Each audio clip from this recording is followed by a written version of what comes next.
Good morning students. Exercise 5.2. So 5.2 la first definitions பார்க்கலாம். First topic inclinations of a line. The inclinations of line are the angles of inclinations. So இந்த definition inclination of line சொல்லலாம் அப்படினா angle of inclination சொல்லலாம். Of a lines is angle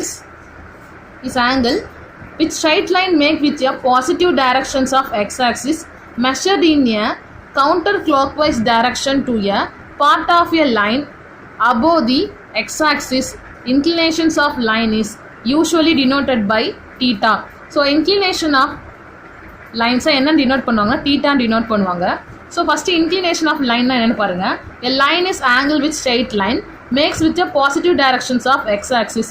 So x-axis நம்ம கிராஃப்ல எப்படி இருக்கும்? So இதான் நம்மளோட y-axis and x-axis. So இந்த x-axisல நமக்கு எங்கே இருக்குன்னு சொல்லியிருக்காங்க பாருங்கள், positive directions of x-axis. So x-axisல இந்த சைடு தான் பாசிட்டிவ், ஸோ அந்த சைடில் தான் இருக்குது positive directions of x-axis measured in a counterclockwise of part of a line above the x-axis. So நம்ம x-axisக்கு அபோவ் தான் இந்த லைன் போடணும். ஸோ அந்த இடத்துல மேலே அபோவ் தான் லைன்ஸ் போட்டிருக்கேன்.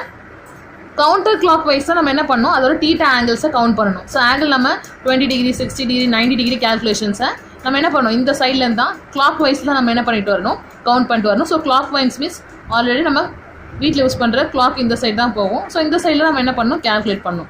ஸோ இன்க்ளினேஷன் ஆஃப் லைன்ஸ் தான் என்னென்னா x-axisல அபோவில் இருக்கும். அது எப்போவுமே எங்கே இருக்கும், பாசிட்டிவ் டைரக்ஷனில் மட்டும்தான் இருக்கும். அது ஒரு லைன்ஸ், அவ்வளோதான். இன்க்ளினேஷன் ஆஃப் லைன்ஸ்ன்றது x-axisல அபோவில் இருக்க ஒரு பாசிட்டிவ் ஆங்கிள் அது அப்படின்னு வச்சுக்கோங்க. அண்ட் நெக்ஸ்ட் ஒன் பாருங்கள், நமக்கு இதுக்கு என்ன கொடுத்தாங்க கூட, inclination of x-axis and every line parallel to x-axis is theta. So inclination of லைனில் x-axisோட நம்ம பண்ணணும் என்ன ஆகும், x-axisோட பார்க்கும்போது நமக்கு என்ன ஆகுது பாருங்கள் இந்த லைனு. ஸோ x-axisோட பார்க்கும்போது இந்த லைன் எப்படி இருக்குது, இந்த இடத்துல நமக்கு பேரலாக இருக்குது. x-axis லைனோட கம்பேர் பண்ணும்போது பேரலல். ஸோ பேரலல் மீன்ஸ் நமக்கு ஆங்கிள் ரெண்டுமே ஈக்குவலாக இருக்கிறதால என்ன ஆகும், 0 டிகிரி தான் ஆங்கிள் நமக்கு என்ன ஆகும், 0 டிகிரி தான். இங்கே ரெண்டுமே நமக்கு ஜாயிண்ட் ஆகலை, ஸோ அதனால் நம்மளால் என்ன பண்ண முடியாது, ஆங்கிள்னு சொல்ல முடியாது. ஸோ அது 0 டிகிரி. நெக்ஸ்ட் ஒன் பாருங்கள், the inclination of y-axis every line parallel to y-axis is 90 degree. So இதில் இருக்க ஒவ்வொரு லைன்ஸுமே நம்ம இதுக்கப்புறம் ஏதோ ஒரு பாயிண்ட் கொடுத்தா கூட இது எல்லாமே என்ன ஆகும், 90 டிகிரி தான் நமக்கு என்ன ஆகும், ஃபார்ம் ஆகும். ஸோ x-axisோட கம்பேர் பண்ணும்போது எல்லா லைன்ஸுமே நமக்கு என்ன ஆகும், 0 டிகிரி. அண்ட் y-axisோட கம்பேர் பண்ணும்போது எல்லாமே நமக்கு எப்படி இருக்கும், 90 டிகிரி. ஸோ இதெல்லாம் 1 மார்க்ஸில் கேட்பாங்க, பார்த்துக்கோங்க. Next one slope. ஸ்லோப்னா என்னென்னா ரொம்ப ஈஸியாக தெரியணும்னா க்ராஸாக இருக்க லைன்ஸ் சாய்பாகம்னு சொல்லுவாங்க. ஸ்லாண்டிங்காக இருக்க லைன்ஸ் பேர் தான் என்னது, ஸ்லோப்பு. ஸோ அதுக்கு எக்ஸாம்பிள் நமக்கு என்ன கொடுத்துருக்காங்க பாருங்கள். ஸோ இது ஃபுல்லாமே அதோட எக்ஸாம்பிள்ஸ் தான். ஸ்டேர்கேஸ்னால் படிக்கட். ஸோ படிக்கட் எப்பவுமே எப்படி இருக்கும், இந்த மாதிரி சாய்வலாக தான் இருக்கும். Next travelling along A hill R A bridge. So hills மலையாக இருந்தாலும் பிரிட்ஜ் நம்ம போகிறோம்ல, ஸோ பிரிட்ஜ் நம்ம மேலே போகிறதும் எந்த மாதிரி இருக்கும், ஸ்லாண்டிங்காக தான் இருக்கும். ஸோ இது எல்லாமே எதுக்கு எக்ஸாம்பிள்னா ஸ்லோப். ஸோ ஸ்லோப்பில் நம்ம என்ன தெரிஞ்சுக்கணும், லைன். சப்போஸ் கிராஃப் எப்படி இருக்குன்னா அதில் இந்த மாதிரி சாய்வலாக இருக்கிற பேர் தான் என்னது, ஸ்லோப் லைன்னு சொல்லுவாங்க. ஸோ ஸ்லோப்பை என்ன டினோட் பண்ணுவாங்கன்னா எம்ன்னு டினோட் பண்ணுவோம். ஸோ டெஃபினேஷனில் பாருங்கள், ஸ்லோப் எப்படி டினோட் பண்ணியிருக்காங்க பாருங்கள், denoted by M. So next இதுக்கப்புறம் நம்ம என்ன பார்க்க போகிறோன்னா ஸ்லோப்பை எப்படிலாம் நம்ம ஃபார்முலாஸில் யூஸ் பண்ண போகிறோம். First one slope m equal tan theta. So ஸ்லோப்பை கண்டுபிடிக்கிறதுக்கு நிறைய நமக்கு ஃபார்முலாஸ் இருக்குது. ஸோ அதில் ஒவ்வொன்றையும் எப்படி நான் யூஸ் பண்ணணும்னு சொல்கிறேன் பாருங்கள். இதுதான் ஸ்லோப் டயக்ராம். இந்த லைன் பேர் தான் என்னது, ஸ்லோப். இந்த ரோஸ் கலரில் இருக்க லைன் பேர் தான் ஸ்லோப். ஸோ இப்போ கவனிங்க, ஸ்லோப் ஃபஸ்ட்டு ஃபார்முலா என்ன பாருங்கள், M equal to tan theta. So எப்போல்லாம் நமக்கு ஆங்கிள் கொடுக்குறாங்களோ 30 டிகிரி 20 டிகிரி 60 டிகிரி, ஸோ அந்த மாதிரி ஆங்கிள்ஸ் கொடுக்கும்போது நம்ம இந்த ஃபார்முலாஸ் யூஸ் பண்ணி தான் என்ன கண்டுபிடிக்கணும்னா ஸ்லோப் கண்டுபிடிக்கணும். ஸ்லோப்பை என்ன டினோட் பண்ணுவாங்க, M equal to tan theta. Suppose இப்போது 16 கொடுத்தாங்கன்னா M equal to tan 60. So அப்போ நம்ம என்ன தெரிஞ்சிருக்கணும், tan வேல்யூ எல்லாமே தெரியணும். ஸோ லாஸ்ட் இயர் படிச்சிருக்கீங்க tan 0 30 45 60 90 அதெல்லாம். ஸோ அந்த ஃபார்முலாஸை எழுதிக்கணும். நெக்ஸ்ட் எம் கண்டுபிடிக்க இன்னொரு ஃபார்முலா பாருங்கள், M equal to y2 minus y1 by x2 minus x1. So இதில் பாருங்கள் நமக்கு x1 y1 x2 y2. அப்போ கன்ஃபார்மாக நமக்கு என்ன தேவை, 2 பாயிண்ட் இருக்கணும், x1 y1 x2 y2. So 2 points கொடுத்து நம்ம ஸ்லோப் கண்டுபிடிக்க சொன்னாங்கன்னா formula m equal to y2 minus y1 by x2 minus x1. So next topic நமக்கு slopes of a parallel lines. So ஸ்லோப்னா ஆல்ரெடி சொல்லியிருக்கேன், சாயலாக இருக்க லைன்ஸு. அதுலேயே பேரலல் லைன்னா பேரலல் மீன்ஸ் இன்னொரு லைன் கூட இருக்குன்னு அர்த்தம். ஸோ டயக்ராம் பாருங்கள், 2 lines ஆர் பேரலல். அது ரெண்டுமே எப்படி இருக்கு பாருங்கள், ஸ்லாண்டிங்காக. ஸோ 2 lines ஆர் ஸ்லோப்பு, அதுவும் ரெண்டுமே என்னது ஒரே டைரக்ஷனில் இருக்குது. ஸோ அதனால slopes of a parallel line. So slopes of a parallel line means நம்ம condition m1 equal to m2. So first line பேர் m1, செகண்ட் லைன் பேர் m2. ஸோ இது ரெண்டுக்குமே ஸ்லோப் கண்டுபிடிச்சா ஆன்சர் ஒரே மாதிரி ஈக்குவலாக வந்துச்சுன்னா அது பேர் என்னது m1 equal to m2. So எப்போ பேரலல் நமக்கு ஸ்லோப்ஸில் கேட்டாலும் condition m1 equal to m2 use பண்ணணும்.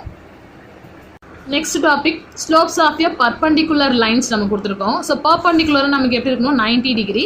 ஸோ இப்போ டயக்ராமில் பாருங்கள் 2 லைன்ஸ் ரெண்டுமே இன்டர்செக்ஷனில் இருக்கான். இந்த லைனுக்கு இந்த செகண்ட் லைனுக்கு ஃபர்ஸ்ட் லைன் பாருங்கள் 90 டிகிரி. அடுத்து பாருங்கள் இந்த செகண்ட் லைனுக்கு ஃபர்ஸ்ட் லைன் 90 டிகிரி. ஸோ ரெண்டுமே ஃபர்ஸ்ட் லைனுக்கு செகண்ட் லைனுக்கு ஃபர்ஸ்ட் லைனும் எப்படி இருக்குது பர்பண்டிகுலராக இருக்குது.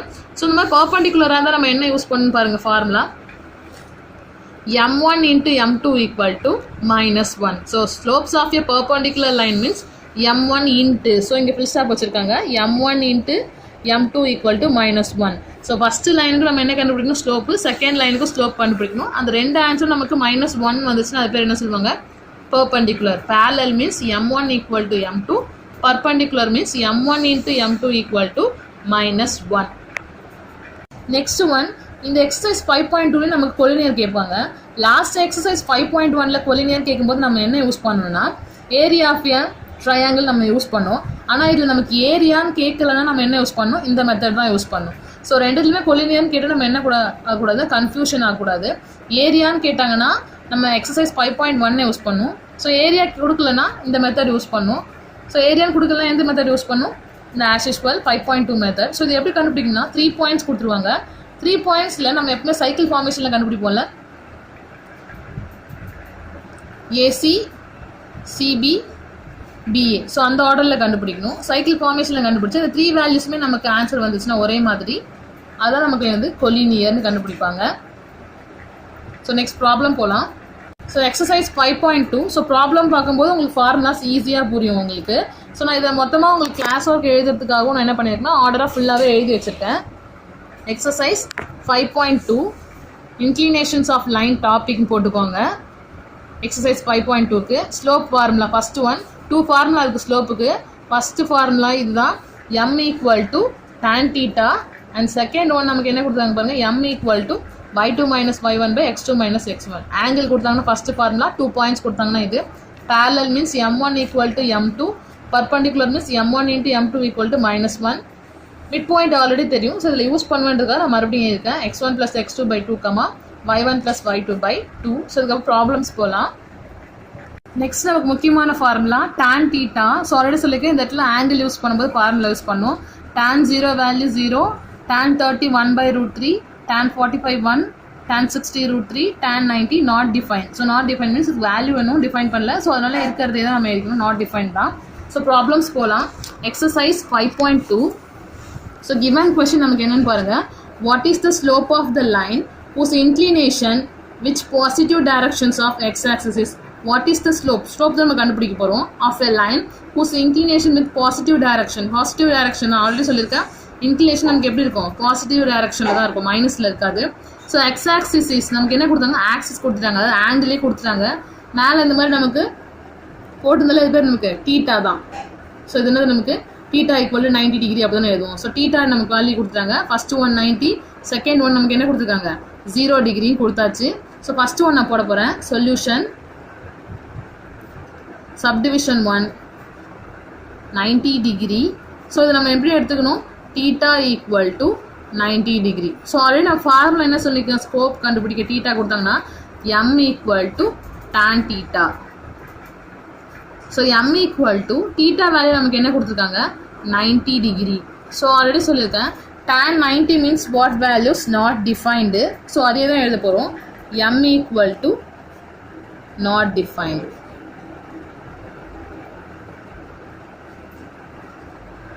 அடுத்து சப்டிவிஷன் 2 நமக்கு என்ன கொடுத்துருக்காங்க பாருங்கள் theta equal to 0. So same formula தான் நமக்கு ஆங்கிள் கொடுத்துருக்காங்க m equal to tan θ. Theta கேட்டு என்ன சப்ஸ்டியூட் பண்ணு 0, m equal to tan 0 degree. So tan 0 நம்ம என்னென்னு பார்த்துருக்கோம் ஃபார்முலாஸில் 0 தான். So m equal to 0. So slope நமக்கு ஆங்கிள்ஸில் கொடுத்தாங்கன்னா tan values நமக்கு தெரிஞ்சாலே ஈஸியாக சப்ஸ்டியூட் பண்ணிடலாம். ஸோ இதே மாடலில் ஒரு ஹோம்ஒர்க் தரேன். Next question 2. What is the inclination of line whose slope is subdivision 1 0 subdivision 2 1. Question என்ன கொடுத்தாங்க, what is inclination. Last question நமக்கு என்ன கொடுத்துருந்தாங்க பாருங்க, வாட் இஸ் ஸ்லோப். நம்ம என்ன கண்டுபிடிச்சோம், ஸ்லோப், அதாவது எம் வேல்யூ கண்டுபிடிச்சோம். நமக்கு என்ன கொடுத்துருந்தாங்க, whose இன்க்ளினேஷன். ஸோ இன்க்ளினேஷன் நமக்கு கொடுத்துட்டாங்க, ஆங்கிள்ஸ் கொடுத்துருந்தாங்க. ஆல்ரெடி நான் சொல்லியிருந்தேன் இன்க்ளினேஷன்னா என்னது, ஆங்கிள்னு சொல்லியிருந்தேன். இப்போ கொஸ்டின் நம்பர் 2 நமக்கு என்ன கேட்டிருக்காங்க பாருங்க, வாட் இஸ் இன்க்ளினேஷன், அதாவது ஆங்கிள் நாம தான் கண்டுபிடிக்க போகிறோம் of a line whose slopes. அப்படின்னா என்ன அர்த்தம், ஸ்லோப் கொடுத்துருக்காங்க, இதில் நமக்கு டிகிரியும் இல்லை. அப்போ கண்டிப்பாக இது என்னது, ஸ்லோப் வேல்யூ தான். whose slopes are 0 and 1. So அப்போ எம் வேல்யூ நமக்கு கொடுத்தாச்சு. ஸ்லோப் மீன்ஸ் என்னன்னு டினோட் பண்ணுவோம், எம்ன்னு டினோட் பண்ணுவோம். ஸோ இது ரஃபுக்காக எழுதுறேன். நெக்ஸ்ட் ஒன் நமக்கு என்ன கொடுத்துருந்தாங்க, இதில் ஸ்லோப் கொடுத்துருந்தாங்க. இன்க்ளினேஷனாக என்ன டினோட் பண்ணணும், தீட்டான்னு டினோட் பண்ணணும். ஸ்லோப் மீன்ஸ் எம்ன்னு டினோட் பண்ணணும். இன்க்ளினேஷனாக நமக்கு என்னது, theta, slope means M. So M value கொடுத்துட்டாங்க, நம்ம தீட்டா வேல்யூ கண்டுபிடிக்கணும். சப்டிவிஷன் 1 0 கொடுத்துருக்காங்க. ஸோ இந்த இடத்துல ஆங்கிள்லாம் இது வந்து ஒன்லி 0 மட்டும்தான், இது 0 1. நமக்கு என்ன கொடுத்துருக்காங்கன்னு சொன்னால் ஸ்லோப் என்ன டினோட் பண்ணோம், M equal to 0. So M value கொடுத்து நமக்கு ஆங்கிள் கண்டுபிடிக்க சொன்னால் நம்ம ஃபார்முலா என்னது, M equal to tan theta. அதே ஃபார்முலா தான், தீட்டான்னு வந்துட்டாலும் நம்ம இந்த ஃபார்முலா தான் யூஸ் பண்ணி ஆகணும். ஸோ எம் வேல்யூ நமக்கு என்ன தெரியும், 0 equal to tan theta. Theta value தானே ஃபைண்ட் அவுட் பண்ண சொல்லுவாங்க. ஸோ டான் சைடில் மல்டிபிளோட தானே இருக்குது தீட்டாவோட. ஸோ இந்த சைடில் வரும்போது என்ன ஆகும், 0 ஆகிடும். ஸோ இந்த டான் இந்த பக்கம் டிவைடில் வந்துடும். ஸோ டிவைட் எப்போ நம்ம எப்படி எழுதுவோம், 1/x நம்ம எப்படி எழுதுவோம், x பவர் -1ன்னு எழுதுவோம். ஏன் அப்படி எழுதுறோம்னா, பையில் இருக்கிறத நியூமரேட்டரில் 1/x எப்படி எழுதலாம், x பவர் -1ன்னு எழுதுவோம். அதே மாதிரி தான் இந்த tan இந்த சைடில் வரும்போது டிவைட் ஆகும். அப்போ இது எப்படி எழுதலாம், tan inverse of 0 equal to theta. So இந்த tan இந்த சைடு போகும்போது என்ன ஆகும், tan இன்வர்ஸாக சேஞ்ச் ஆகிடும். tan அந்த சைடு போகும்போது என்ன ஆகும், tan இன்வர்ஸாக மாறும். tan இன்வர்ஸ் ஈக்குவலுக்கு சேஞ்ச் ஆகும்போது என்ன ஆகாது, டேனாக மாறிடும். ஸோ இப்போ tan இன்வர்ஸாக மாற்றிட்டேன். tan 0 ஈக்குவல் நம்ம என்னன்னு கண்டுபிடிக்கணும். அப்போது டேனில் எப்போ 0 வருதுன்னு பாருங்கள், டிகிரி இது 0 டிகிரி. ஸோ இப்போ நம்ம டிகிரியில் தான் எழுதணும். So tan inverse of 0 value is 0 degree.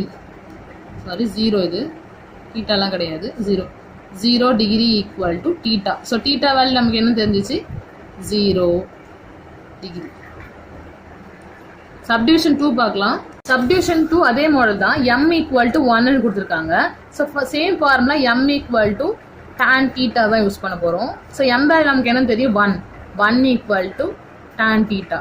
கொஷினில் நமக்கு தீட்டா தான் கண்டுபிடிச்சு சொல்லியிருக்காங்க. tan இந்த சைடு வரும்போது என்ன ஆகும்னு சொன்னேன், tan இன்வர்ஸாக மாறும் சொன்னேன். tan இன்வர்ஸ் ஆஃப் பக்கத்தில் இருக்க இந்த 1 equal to theta. So tan இன்வர்ஸில் எப்போ 1 வரும், அதாவது tan டிகிரியில் எப்போ நமக்கு ஆன்சர் 1 வரும்னு பாருங்கள். 45 இருக்கும்போது நமக்கு என்ன ஆகும், 1 வரும். ஸோ அப்போ நம்ம என்ன எழுதணும், 45 டிகிரி. tan இன்வர்ஸ் எப்போ 1 தரும், 45 degree. So theta equal to 45 degree. First question நமக்கு எப்படி கொடுத்துருந்தாங்க, ஆங்கிள்ஸ் கொடுத்து நம்மள எம் கண்டுபிடிக்க சொன்னாங்க. இதில் எம் கொடுத்து ஆங்கிள்ஸ் ஃபைண்ட் அவுட் பண்ணியிருக்கோம். ஸோ 2 மெத்தட்லையுமே ஹோம்ஒர்க்ஸ் கொடுக்குறேன், கேல்குலேட் பண்ணுங்கள். ஸோ ஹோம்ஒர்க் ப்ராப்ளம் ஃபஸ்ட்டு 1 மாடலில் 30 டிகிரி கொடுத்துருக்கேன், செகண்ட் 1 மாடலில் √3 கொடுத்துருக்கேன். ஸோ நான் ஹோம்ஒர்க்ஸ் கொடுக்குறத நிறைய கேல்குலேட் பண்ணி பார்த்துருக்கீங்க. எவ்வளோ கேல்குலேட் பண்ணுறீங்களோ அந்த அளவுக்கு உங்களுக்கு ஈஸியாக இருக்கும் எக்ஸாம்ஸ்க்கு. ஸோ ஆல்ரெடி உங்களுக்கு எல்லாமே டீட்டெயில்ஸ்லாம் கேட்டாங்க எக்ஸாம்ஸ்க்காக. ஸோ ஒழுங்காக 10th எக்ஸாமுக்கு ப்ரிப்பேர் பண்ணுங்கள். Thank you students.